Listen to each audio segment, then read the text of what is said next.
Kapag bagong taon, uso po ang paghahanap ng mga pampaswerte at isa na rito ang malagkit at masarap na tikoy. Maki-food trip tayo kay Ivan Mayrina.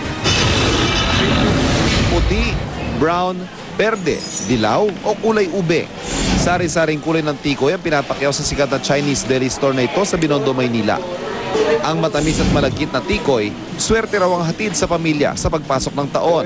May kasabihan ng mga Pilipino, pagka meron malagkit sa lamesa, sama-sama ang buong pamilya. Kaya every New Year ginagawa namin, kailangan may tikoy kami kasi malagkit yan. Yung tikoy na violet kasi pani color daw yon.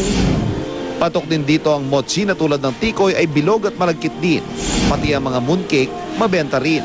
At kahit ano pang wish mo ngayong papasok ang 2013 na Year of the Water Snake, may lucky charm na mabibili para rito. Ang ilan dinidisplay o sinasabit sa bahay, habang ang ilan isinusuot.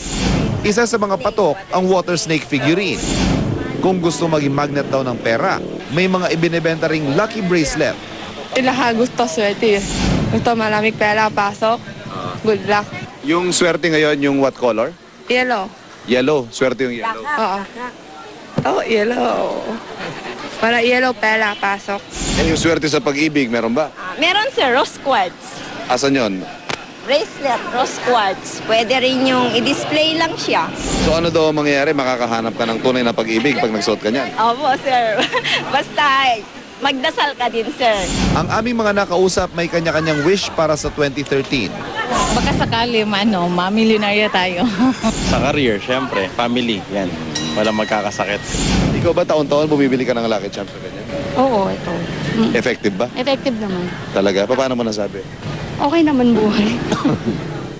Ivan Mayrina, nakatutok, 24 oras.